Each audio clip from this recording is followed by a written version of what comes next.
We are the Danes. And as all the world knows, we have been a peace-loving people, promoting justice and working actively in the cause of democracy.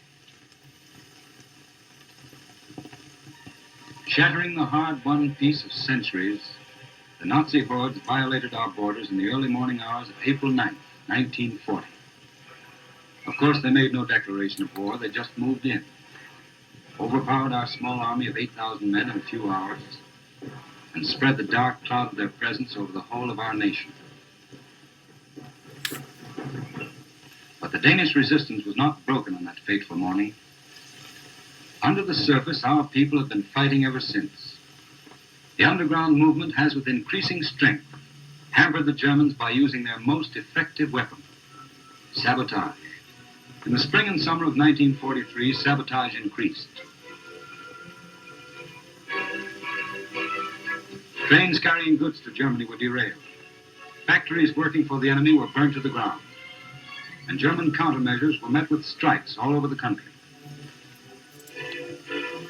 Many patriots were killed in action in those days, and many of our countrymen lost a father, a son, or a friend.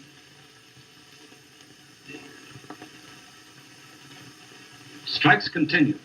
Shops and houses belonging to Danish Quislings were destroyed without any interference from the police corps. The mounting tension throughout the country led to the 29th of August, when the Nazis attacked our still remaining garrisons under cover of night. The German CNC in Denmark declared a state of military emergency. He referred to the international laws of warfare against an enemy country. Denmark was now fully at war with the German Reich. Crews of the Danish Navy scuttled their ships according to orders from the Admiralty. Here they are, still lying on the bottom of Copenhagen Harbor. Peterskrans, Havren, and the rest of them. Only a small part of the fleet managed to escape to Sweden. On the following Sunday morning, we were taught the Herrenvolk lesson. People were killed, arrested, and sent to concentration camps. German troops and tanks swarmed the streets. Pavements were overrun in a rude exhibition of Nazi arrogance. You had to be on the move not to be trampled to pieces. This is the BT corner. We had 2,900 of our own soldiers on the 29th of August. They were interned and their barracks turned into Nazi strongholds. Rosenborg Castle, the quarters of the Royal Guard, was taken over by the Wehrmacht. Outside Fredericksburg Castle, anxious relatives were waiting for hours to have news of their men. Numerous Danish soldiers, as well as civilians, were killed. At their funeral, thousands of wreaths covered their coffins, despite German opposition.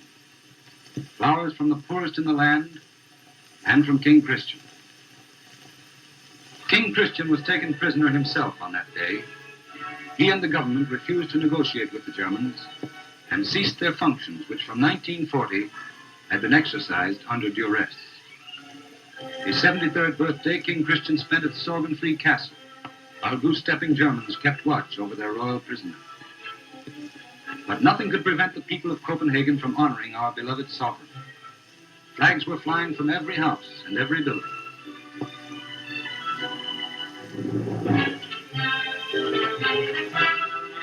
Only the Gestapo citadel, Dagmarhus, loomed in grim isolation without a flag.